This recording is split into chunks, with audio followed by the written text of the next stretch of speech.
my time. Look me in my eyes. This time I'm going. Thank you for listening to Crazy Conversations with Miss Kim on IntellectualRadio.com. Happy Black History Month. This month on Crazy Conversations with Miss Kim, we are talking about love. Yes, love. Today, I have an amazing individual hosting with us today. Not only do I have the executive producer and my wifey for lifey, Sumner, here with us, we have someone that you all need to know. Thank you for being a faithful listener of Crazy Conversations. We appreciate you joining us for a conversation on today's topic, opening the doors to love after a loss, loving again after the loss of a mate. Those are our conversations today on Crazy Conversation with Miss Kim. Again, welcome to the show, Miss Debbie T. We're going to say Debbie T because her last name is very complicated. That is fine. Debbie, thank you for joining us. I am so glad to be here. And we have been waiting to have this conversation. Yes. And I am so sorry that I didn't get to you quicker. Okay. But again, you are a priority now.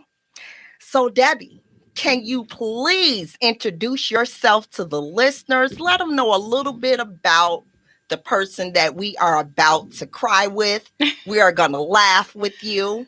Yes. We are going to get to know Miss Debbie. Miss Debbie is one of the individuals that will sometimes co-host for Miss Kim when I need a day off. So I really need my listeners to take a good look at Miss Debbie because she will be having some crazy conversations with you. You sure you want me to have those?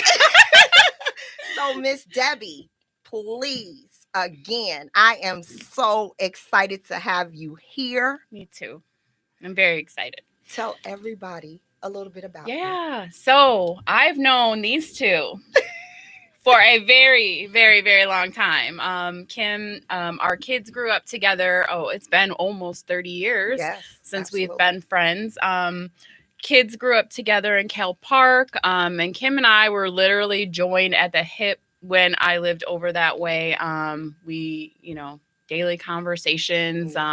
Our daughters were very close together, went to school together. Did Terry do cheerleading? Mm-hmm. Cheerleading together. They went to prom together. It was just, So Kim, I'm so excited to be here. So the topic for today is finding love after the loss of a mate. For those of you that don't know, my fiance passed away 3 years. I said I wasn't going to cry, and here we go. 3 years in March it will be. But one of the questions that I see a lot in my grief support group is, when is it time to start dating? And the answer really is whenever you're ready. I know people that have lost their husbands and are married a year later. Mm-hmm. I know people, Sumner, you do too, that will refuse to date. And then some that were refusing to date, but then, all of a sudden this person appeared in their life and now they're happy in love, So it really just depends on the individual and when that crazy conversation juice is getting to me. It really depends on the individual and when you're ready to start dating. So, yeah. Because this one, I received, like I talked with you about it, I received a conversation request from a young woman and a faithful listener. And this woman shared her story of love and losing and finding it again. Mm-hmm. She explained how her guy had passed away and they had a life plan together. Years later, after the vows, she still said that she would never love again after he had passed away. She said she did not make it to the vows, so that relationships, love was over. she said that she would never Yeah. love again. So I felt as though you would be the correct individual to come in to talk to give this listener hope and to let her know that it's okay Mhm. to love again. It's okay. Yeah, and I definitely can relate to what she's saying. So sometimes, a lot of times when people say that they won't date again, it's because the individual that they were in that relationship with, they had genuine love. Okay. I can tell you that Morgan had genuine love for me. I have children, and I have never, in any relationship I've been in, felt the genuine love from anybody until I met Morgan. Morgan truly cared about how my day was, how was work, are my kids okay, wanted to be a part of my family, wanted to meet my sisters, wanted to meet my mom, wanted to meet my dad, and took an interest in everything that I wanted to do. Including Kim. bonding with the Amish. Kim, what man is gonna sit at somebody's house while his fiance shops for hours through racks of clothes? He sat there, and I said, "Okay, babe, baby, does this look good? Yes. What do you want? Whatever you want, just get it." Sat there and was patient while I shopped and shopped and shopped. Just let me know when you're ready.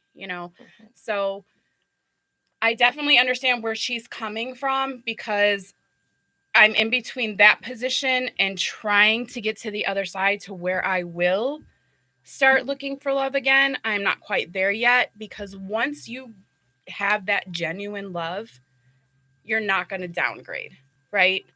You're absolutely not. I felt that love from him, and what else is there after that? When you have that genuine love, like, right away. I knew right away, oh, this guy's for me. Like, he was just so different than everybody else. And I just knew something told me that this was the one. So you and I had a conversation about this that was quite similar. So that's why I am extremely grateful that you didn't mind addressing this difficult conversation with me to help the listeners. And, everybody tackles their situation differently. Right. It varies from person to person. And for me to be able to contact you and let you know exactly what I was struggling with a listener, and after a loss of a love, many are would like to love again. This listener wants to love again. Yeah. She wants to love again, but they just don't know how to go about it. Right. And I can't put myself totally in that position, but I can for sure try to get the resources and the real life scenarios that can assist. Right. It may be able to help. And if it doesn't totally help to its entirety, it's definitely going to assist. Yeah. So with you just being able to be brave enough to talk about it, because this has not just been, a difficult conversation for you. It's been a difficult conversation for us. Yeah. Because in the past 3 years, I didn't know the right things to say. Yeah. And I'll tell you that I've learned myself that sometimes just not saying anything is the right thing, because nothing anyone can say will make it any better at all. So my advice to the listener is, life is really short. Morgan was probably the most difficult person I lost, but I also lost 11 other people in a year span. So it was very difficult. Life is very short. Live your life. That doesn't mean you have to go out and find somebody. Travel, spend time with your family, spend time with your friends. That's what I'm doing. And if something happens to gravitate towards me love wise, then great. I just haven't found that yet, nor am I looking for it. you know. Am I open to it? Yes, I think I am now. There was a point that I was not open to it. Like, never again will I date. Like, never. Like, he was my everything, my absolute everything. We were best friends. We did everything together. We went I mean, you guys know that, you know. It's just, it's very difficult once you feel that genuine love and care. It's difficult to find that in somebody else. I mean, I was Mm-hmm. 41 when I met him. So 41, you know, or 20 something years, I had found that in somebody, you know, but I will not downgrade myself. I'm sorry. I just think this generation of men are just very obsessed with women, and they're not loyal and they're not genuine. And I'm okay by myself because I felt that genuine love. What else is there? Well, I mean, even after doing research and talking to other people, it was expressed that, you should think about moving on Mhm. when you're going through that healing process. But Mhm. I knew from you that you was not ready No. to love No. again. And I didn't ever want to put a time frame because us having our bond for these many years Yeah. and being so hands-on on each other's lives and relationships, it hit me the way it hit you Mhm. when you lost Morgan. Yeah. So that was the reason why I have been closed-mouthed about it. And that's okay. Unless you say something, unless we're talking and you bring it up. Yeah. Yeah. You know, I just like I said, I was at a point where I was like, absolutely not, you know, and now I'm kind of back and forth. Like, as much as I love Morgan with all of my soul, and I still do, we are all here for our individual journey, right? And, you know, I do want to be happy again with somebody. I do, you know, eventually in the future. Um, but this is my journey, and, you know, I can't hold myself back because of what had happened, you know, and I know he wouldn't want that either. Maybe not in the physical realm, but in the spiritual realm, he would not want that. But um, I'm just not, right now, I'm not looking. If something gravitates towards me, great. You know, I'm open to it. It's hard to find what I once had in people that I have met. And that was the scary part about it Yeah. for me. Because when you speak about the loyalty and him being genuine, Yeah, that's hard to find that now. was the one That thing is so, that girl, come on. We were just talking about that. It's so I hard to believed find in him. men. I'm sorry. Men are just so obsessed with women today. It's disgusting. Yeah. Like, it's so disgusting. I'm good. I'm good. I am not lonely. I am not sad. I travel. I spend time with my family, my friends. I'm good. Well, I felt that the last conversation that we had and you kind of brought up, well, I'm going to get back out there. And I was like, yes, I can have this conversation with her. Yeah. She's healing. Yeah. She's healing. It's working. Yeah. Because I could never put a time frame on how long it's going to take you to grieve. Yeah. I just felt a lot of the pain that you shared and that you were going through. Yeah. And that was because of our bond. Yeah. And then the bond that I had developed with Morgan. Tell me now. I was so privileged for him to say that he wanted to talk to me. And the first thing he said at my house was, I love her. And she told me that you worry about her and you worry about her not being okay because of things in the past. And he said, that's not it. He said, that's not it. I'm not it. Your friend is okay. Yeah. And she's going to be okay. And I told him, I said, Morgan, cut it out because I haven't had to worry about her. Yeah. You don't even understand. Yeah. I don't have to check in because you had everything under control. Yeah. And that was from loving her to co-parenting. Yeah. He stepped in. Oh, yeah, absolutely. And did so much. Absolutely. Absolutely. And you just don't see that.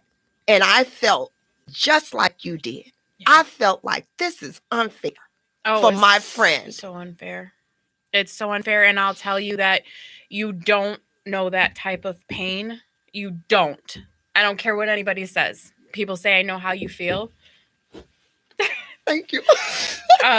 People say, I know how you feel. You don't. You absolutely don't. And it's not just a feeling of sadness. You get diagnosed with things like PTSD and panic attacks, and you have to be on all kinds of medication.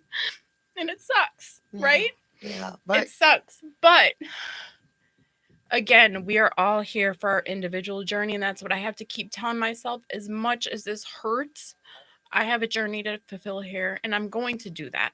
So that's why I choose to live. I choose to do things with my friends, travel, do things with my children, spend time with my family. Is the pain there? The pain's always going to be there. You just learn how to adapt to it in your everyday life. But it's hard. It was hard. A wedding planned. A wedding day. A wedding planned and a move to Dallas. Like we were going to Dallas. You know? That was one of the main reasons why Sam and I said that we had to get on our journey of looking for property in Dallas. Oh, because we still felt go, like guys. It's too many people that we love that were relocating to Dallas. Yes, I have family in Dallas. It's amazing there. Every time I go, I don't want to leave. And I saw every week, almost at least twice a month, you and Morgan was traveling back and forth to Texas. Yes. And I'm like, you know what? They really getting on my nerves. Can I tell you something? So my aunt moved to Dallas. Oh, I don't know. It was years, at least 10 years. And I had never visited her up until I was with Morgan. And he's like, no, you have to go see your family. So the first time I went to visit my aunt in Dallas was with him. Like over 10 years. And y'all did so much on that trip. We did so much. We had on all of our trips, we had so much fun, and he opened, doors to me. He was a childhood friend of Dwayne Wade, mm-hmm. and I got to meet Dwayne and mm-hmm. actually have a conversation with him because we all went to the same high school. Mm-hmm. He sharpened me up on my basketball skills because I did play basketball in junior high, mm-hmm. but we used to go hoop in the morning before work. So he taught me a lot. He showed me a lot. And the things that I've learned from him, I have implemented in my life and will continue to carry with me until the day I die. That's amazing. Yeah. But I still feel that part is just so unfair. It is unfair. It's very unfair. I did question for a long time, like, why? Mm-hmm. I finally find somebody good and this happens, like, why? Yeah. But then I had to think back about what Morgan used to say. It's not about me, right? This was about him and his journey and his lessons he had to learn. And unfortunately, it ended badly. But I still feel his spirit around me all the time. And just our generation don't take that serious that someone can, pass away naturally that had a whole journey ahead planned. Yeah. Yes. He had a whole journey planned. The whole journey, yeah. Yep. And that journey consists of you. Yes. So I actually saw a quote today And it really hit home, basically in a nutshell, it said, maybe he wasn't my ever after, maybe I was his until his last days on earth. And I can see that. Yeah. I can see that because of the catering nature, the patience, and he was everything. He was. He was the entire package. Entire package. And I can say that because I saw the changes in my friend.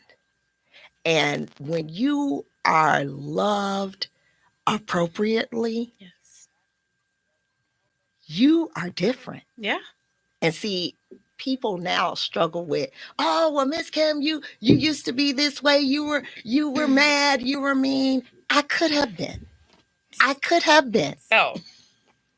So what did you see in Sumner that you knew she was the one? Oh, don't stumble, girl. Don't stumble. Did I tell you she's been on her job 28 years? Oh, okay. I just want to say the benefit. But no. Right? Right. I know. I met the first date Morgan and I went on. We had an intellectual conversation, and I was like, this man is amazing. He's not asking me to send him pictures. He's not asking me to go home and sleep with him. He's not I was so mesmerized by him that, you just know. So how did you know she was the one? I knew when I was able to calm. She was like a calming mechanism for me. Other people send me over the top. Yep. Some, she calms me.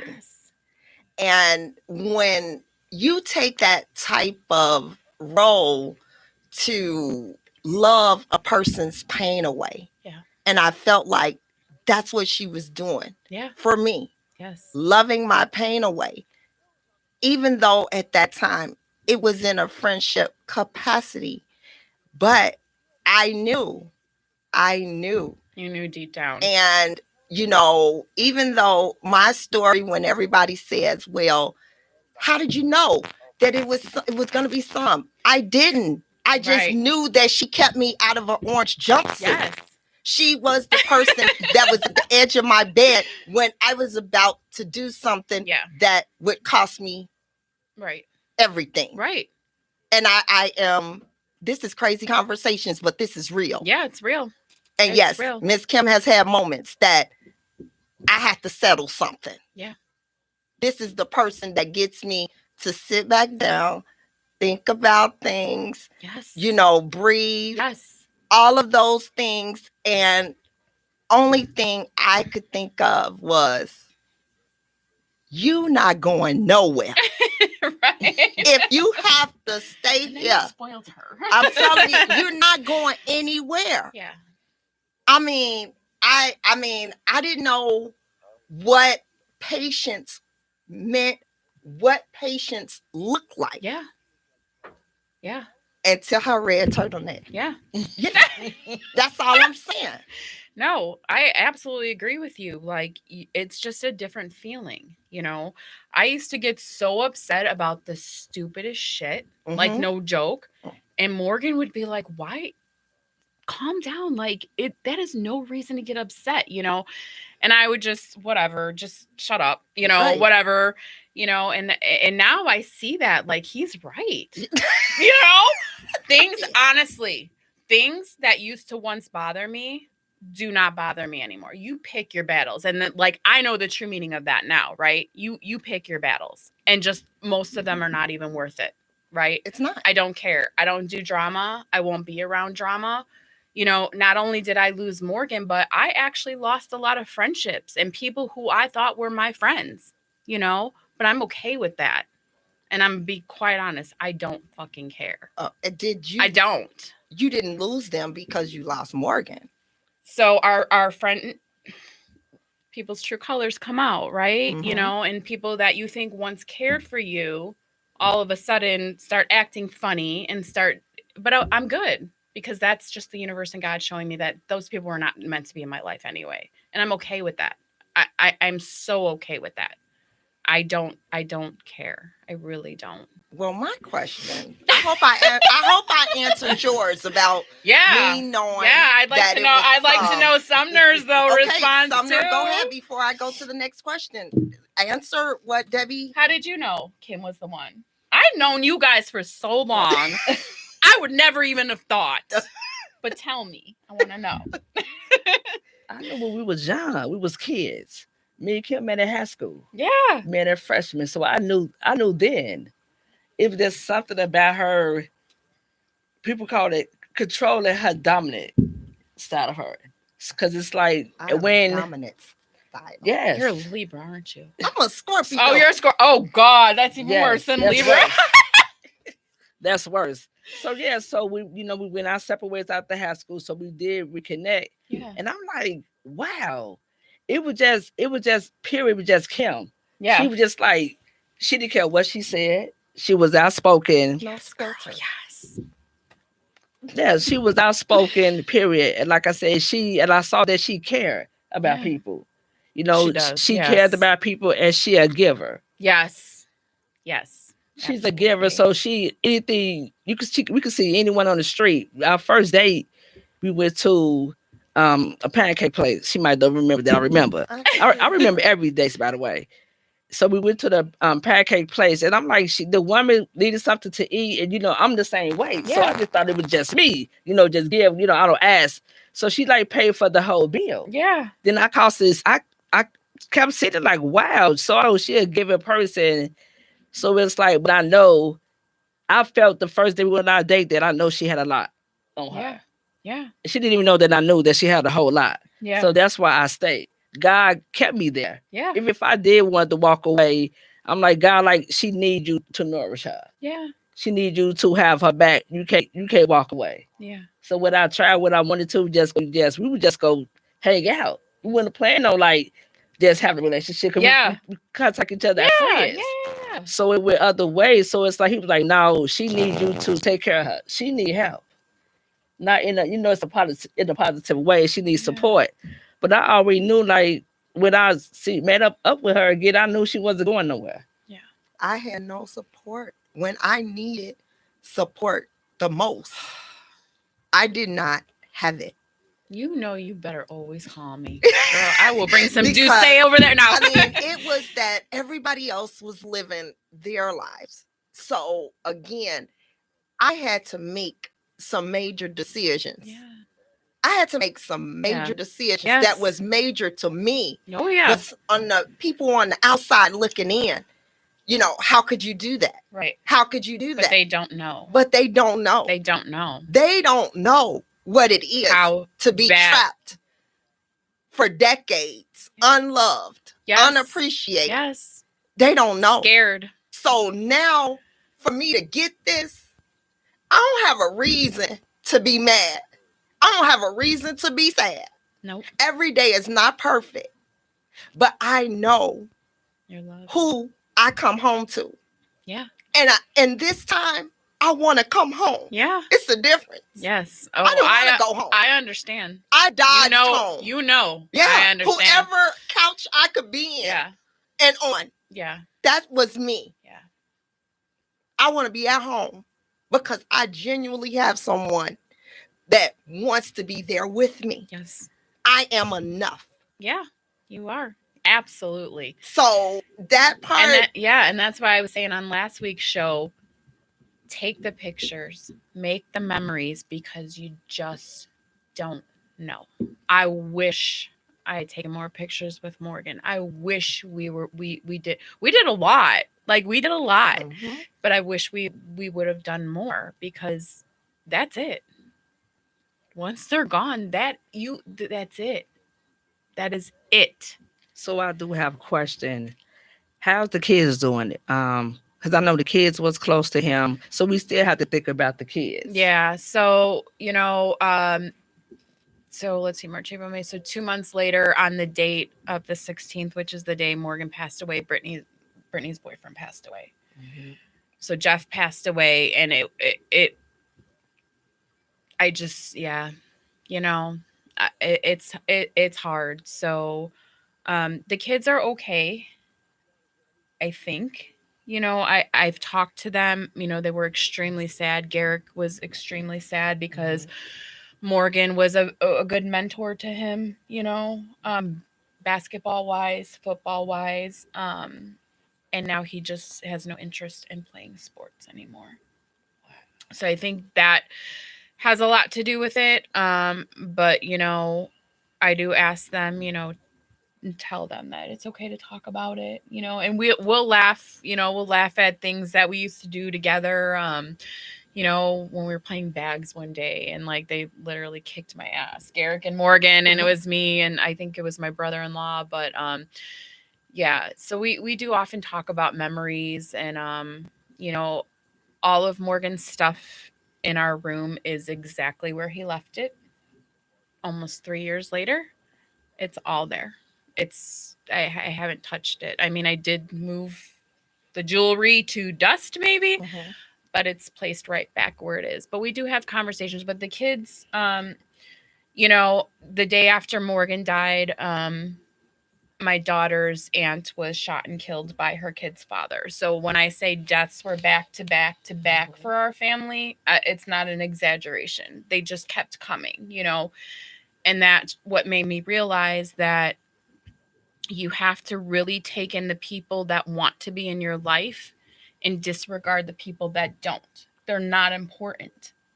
Stop putting your energy and your thoughts into people that have your interest at heart or any of that. Let them go. Be there for the people that want to be in your life. And that doesn't always mean friends. That's family too. If your family doesn't want to be around you, goodbye. I don't care. I really don't, because life is too damn short. And once people die, that is it. There is no calling them up to say one last thing you want to say to them. I've been in a separation versus a death. It's different.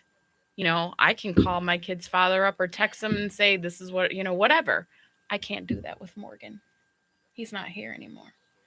So, yeah. So have anyone, I know you told me before that people have questioned how long you were taking through your grieving. Yeah. So I'm in quite a few, I was in a few grief support groups. I'm only in one now because I feel like, I'm able to talk about it now. If anyone even said Morgan's name, I would literally break down and that was it. Like, but I'm able to talk about it. So yeah, I see all the time people who just had their husbands or their significant other just pass away.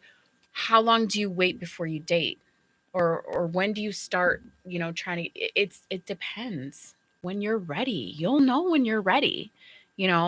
Again, I was so against it. I will never, ever, ever, I'm 45 years old, be in another relationship.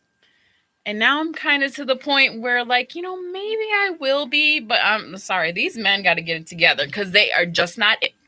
So when we had that conversation last week, that's what I was like, okay, so she's getting there. I'm getting there. And it's going on 3 years. But again, I personally know people that have lost their husbands and they're married a year later. How? I mean, do you? I don't understand it. But do you? But I know people, that will never date again. And that is okay too. In my opinion, that is okay because again, once you experience that genuine love, it is very hard to find that in other people. What is above that? What is above that? That red turtleneck. But have you thought about what you would look for in a new person, a new partner? I haven't. I feel like I will just know inside that this is the person for me. No. And I'm not looking, Again, if someone gravitates towards me, I promise you, I know what that feeling is like. And if I feel that, then I'll know that's the person. So do you feel like since that happened and Morgan was so young, does that make you wanna, when you meet someone, do you take them to get a full health exam? I mean, this crazy conversation, and person. because with you all having different ethnic backgrounds and him being an African American man, Yeah. you know, I could tell you that African American men don't like to go to the doctor. Yeah. They are scared to go to the doctor. Yeah. So I don't like to go to Well, the you doctor. can't say all African. I mean, You can't. I can't say all, You but can't I because mean, Morgan did a go lot to the of 'em, doctor. but So- I mean, they have to be more. because women the same way. Hey, I don't like to look. I'm not going unless I Y'all gonna need give an me in ambulance. trouble. Y'all about to give me a trouble. But see, it depends on God, because all of us have our time. It's a time Say for it again. everything. Say it again, So you sister. could be healthy as a whistle. Yeah. Period. And when God say it's showtime, it's showtime. Yeah. So we that like she keep on telling us, we have to just take life. You have to stop taking life for granted. You really do. And you have to live really it. do. So our life all have timing in it. You could go to the doctor like whatever. So it's like when God say, okay, it's here, it's it. It's all about how you gonna handle it. Exactly. It's all about, you can't blame yourself. We can't say, well, she take him to the doctor. She still could have taken him to the doctor and he still passed. So how she would feel after that? Yeah. Well, after we covered everything, just to find out, you know, I knew that Debbie had everything covered. No, I do think but I those coulda are done just more. things I that do. went through my head because of the bond that we share. Yeah. So I may have not thought about that with anybody else. Yeah. But because I'm involved. I'm involved. You know, I became friends with Morgan. So that scared me. It really did. So that's why I felt like was it something that Debbie didn't know? You know, but I knew that it wouldn't be, because you're going to research it. You're going to research it, or you would have got on the phone. You would have talked to people. Yeah. So, but you just you don't think death is going to happen. No. You don't. No. And I knew he was not well, but when I got that message that said it's not looking good, like, that was it. I already knew. Wow. And I mean, are you ready for a new person in your life? I think so, but it's kind of contradicting. I feel like I am ready. However, I'm not looking. Okay. So if again, I want it to happen naturally. I don't want to get on dating sites. I don't want to. No, I want it to happen naturally, and it happened naturally with Morgan. Funny thing is, we had so much in common that's why I just, I believe in life. We have multiple soulmates, right? Mm-hmm. And Morgan, no doubt, 150% is one of my soulmates. So he had just happened to see a comment on my cousin's Facebook post and reached out to me and said, just said something really corny, like, I am not like, I'm not thirsty, but, I just wanted to say, I hope you have a great day. Right. Mm-hmm. And I was like, oh my God, who's this weird? Like, whatever. Right. So we just started talking, and so I checked his Facebook out, and I was like, oh, he's friends with my cousin, and then he's friends with one of my other friends, Sharice. So, I asked him, I was like, well, how do you know Mike, who's my cousin? And he's like, well, little did I know that Morgan and I went to high school together. I just did not know him in high school. Oh. Yeah. So he went to Richards too? He went to Richards. Girl. Yes. Oh, he played football and he played basketball. Yes. Okay, because I remember him saying, I went to y'all high school. Yes, but he's younger. He's way younger than us. Okay. He's younger. Okay. Yeah. Okay. So he's 2 years younger than me.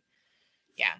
So I asked him, like, how do you know Mike? And he's like, Mike and I play football together. And I was like, well, that's weird because he's my cousin, and I asked him, I was like, well, how do you know Sharice? And he's like, Sharice is my cousin. And I was like, stop. I've known Sharice for like 15 years. Mhm. So we just got to talking, and we had so much in common. And one of the people we went to go visit in Dallas was my cousin. And we stayed with him. And it was like a whole Richards reunion. It was great. It was a lot of fun. So, what are some of the things that you do to keep his memory alive? Well, every year on his birthday, I do light sky lanterns. I don't know if you guys know what that is. It is illegal in Illinois, so be very cautious if you do it.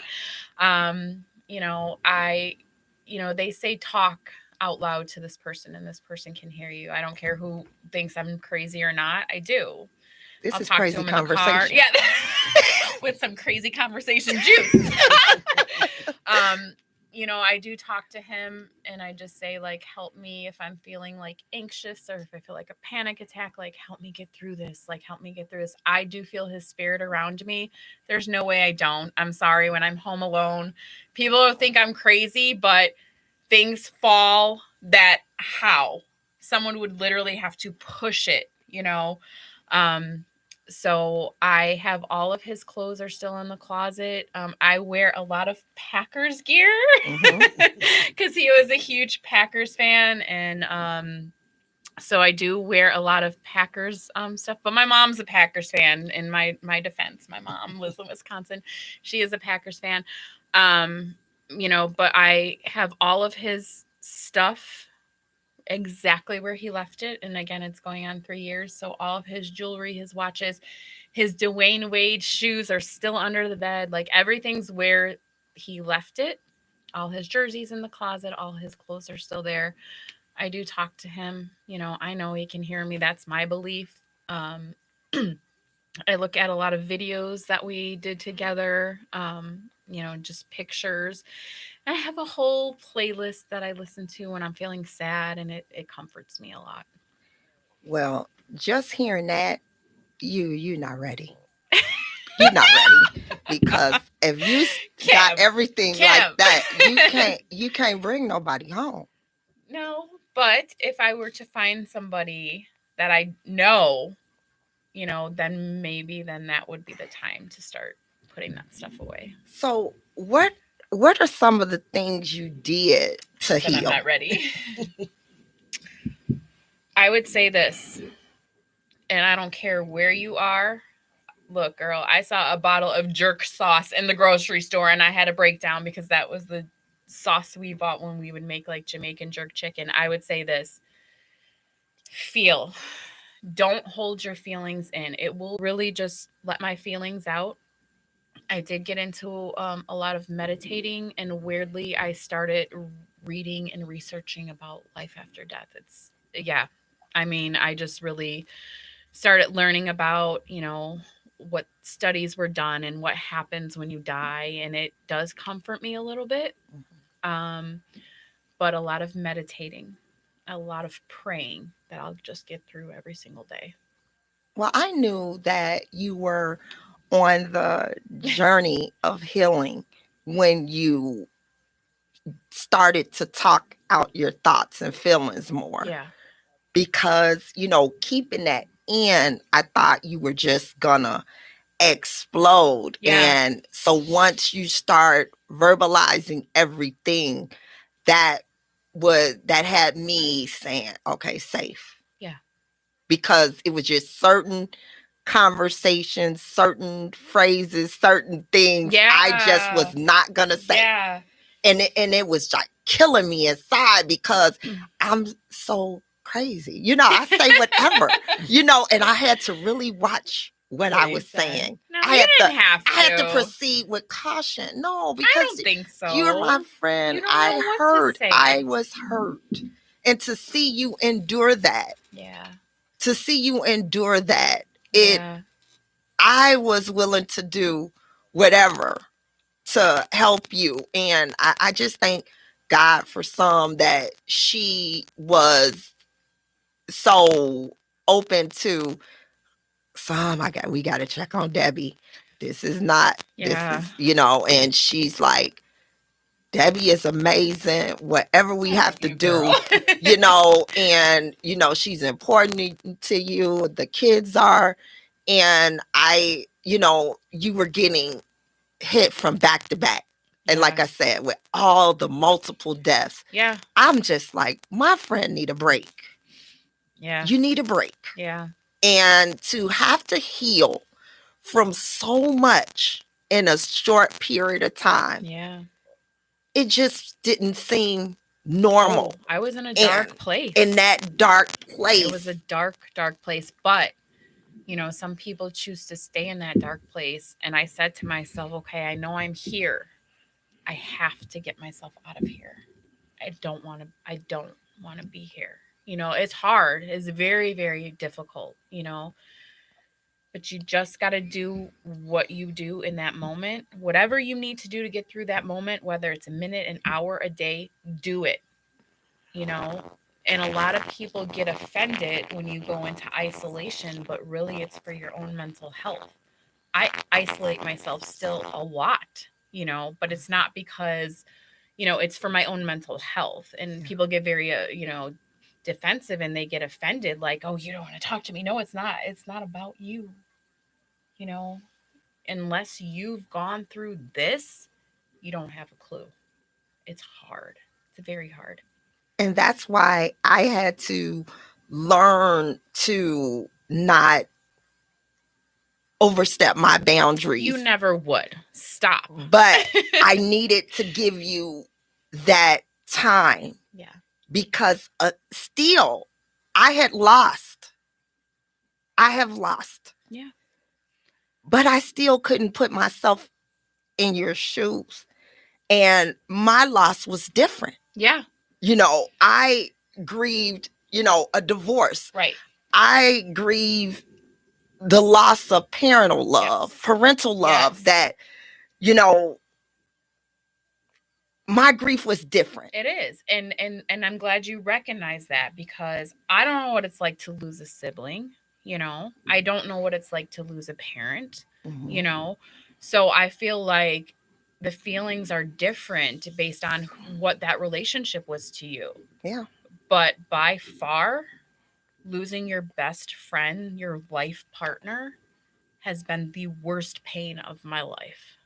The absolute worst. I don't want to think about if there's any pain worse than that, which there is, right? A child. I know people who've lost children, and I don't even want to imagine, like, my heart breaks for them so badly, but for me personally, losing Morgan was, and still is, the absolute worst pain I've ever felt in my life. I didn't want to be emotional because, you experience loss, and I had to go through grieving when the person is still alive. Yeah. So, going through that, and I had to embrace and validate my emotions. Right. I had to learn that. Yeah. And it's not easy. No. And the number one thing that I had to do throughout my loss is to stop judging myself. Mm-hmm. To stop judging myself. Yeah. I had to experience some of the most painful feelings ever. Yeah. So, I had to start sharing my grief outside of myself. Yeah, you have to. And when I did that, crazy. I felt better. Yes. I felt better. Yes, absolutely. So, it's a lot. And a lot of people won't understand. No, they won't. And you know what? I wouldn't wish We have a caller. We have a caller. Yes, Gosh. we have a caller. Thank you for calling Crazy Conversations with Miss Kim. Who am I speaking with, and where are you from? Hi, this is Shirley Ann from Chicago. Hi, Shirley Ann from Chicago. Is there something that we can help you with on Crazy Conversations? I was calling because your friend Debbie is a loss, and now I just wanted to make a statement. The grieving process is a long process. My partner / fiance been deceased for almost 17 years. We've been together for 15 years, and I'm the one that found him. The problem is it takes you some time, the grieving process. The first 5 years, I didn't want to talk. I didn't want nobody to talk to me. You have to have patience. And the next 5 to 10 years, that's when I got rid of his stuff. I kept his state ID, but I had to get rid of his stuff in the home in order for myself to move on. Now, the pickings out here from here are very far being in between. Is nothing out here. So it's not like I'm dating. I prefer to wait. Yes. Till someone comes to me. Yes. I understand that. Well, I am so happy that you called in and shared your story with us, Shirley Ann. And keep listening, and you will definitely hear for the rest of the show something that will help you through your grieving process as well. But thank you so much for calling us at Crazy Conversations with Miss Kim. You're welcome. Thank you. Well, I have something to say. That actually caller was my sister. That was my older sister. Shirley Ann, girl, we're gonna talk. Me and you. So me and you. Grieving, like I said, when she lost him, all of us lost him. Yeah. So people, I don't think grieving don't have no time limit. Because like 8 years, as of February 22nd, it'd be 8 years out of my mom. Yeah. Of my mom passed. So it's like, it still feel like yesterday. Yeah. Because it's more like you said, when they be around, you know they're around. Yeah. Because my mom used to smoke cigarettes, so certain smell come around me. I said, Mama, why'd you here? Yes. I'm telling you, it's I real. definitely grieving, losing real. a parent. Grieving is grieving. You know, so it's like, it's all about you. Don't let no one pressure you. No. Of grieving. No. Because especially losing a parent. I lost both of my parents. You know, my father was a best friend. You know, he was the first one that I told about my sexuality, and I did get judged. Yeah. So it's like when you losing a parent, then your mom come. So I do understand with the grieving. Then when my sister lost her fiance, it was like, wow, did she found them? So it took her a long time, like she said, 10 years. Yeah. So it took her a long, she did talk to none of us. She isolated herself, but we made sure that we kept her outside and kept her busy. But as of now, today, like she said, she's still like, it happened yesterday. It really does. It really feels like, I still have nightmares. Are there any steps or advice you can give our listeners that may be going through this same thing, or they may know someone that's going through it? Is there anything you can tell everyone? Just in a nutshell with everything, I would just say it's very, very painful. Yes, it is. But I'm going to go back to where I said we are all here for an individual journey, right? Mm-hmm. And as bad as it hurts, just waking up and like, oh, I got another day, you have to get up. You have to live your best life. I am living my best life right now, and I have no regrets about anything. I really am, because you just don't know. You have to keep going. But it took time to get to that. Oh, absolutely. Life. Absolutely. And sometimes it takes others longer. Just don't stay there, because that's when people become mentally ill and they, fall into depression and they start doing things, and, it really affects their mental health. So just don't stay in that space, keep trying every single day. So is it anything you can tell the listeners not to do when grieving a loss? Listen to people. You should feel this. You should feel this. You should do this. Really? How do you know what I should do? Have you gone through this? Especially people who haven't gone through it, right? People want to say, I know how you feel. No, you don't. You have no idea.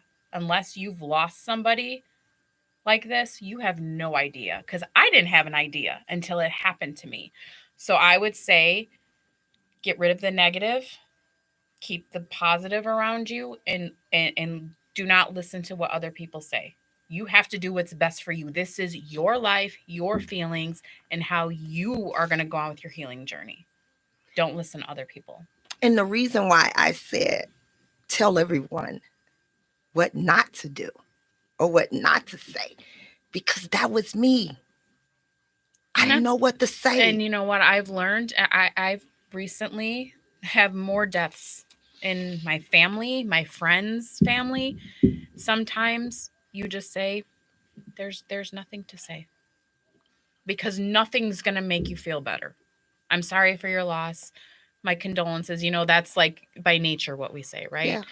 But honestly, it doesn't make it any better at all. So sometimes saying nothing is okay. And I will tell people there are no words. There are no words. I have none. You know, my heart breaks for you because it genuinely does. And I felt horrible because when I felt like I should have been saying something to you, No, I couldn't. no, and that's okay. But I felt so helpless. Like I just couldn't help my friend. But I needed to just step back and be quiet. Yeah. And I felt that. God put that on me. Yeah, and that's okay. And I just kept saying, I hope she just doesn't think that I'm unconcerned. No.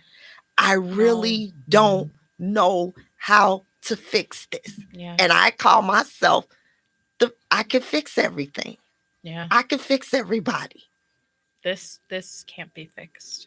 This type of love and this type of loss could not be fixed. No, it never will be, you know, but again, I have a life to live myself as much as it hurts, and I will continue to live my life.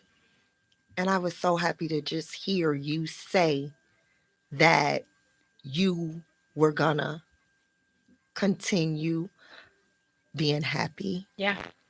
And traveling. Yes. And doing the things that is needed to get back to you. Yeah. And even though I did not cover most of the questions Go ahead.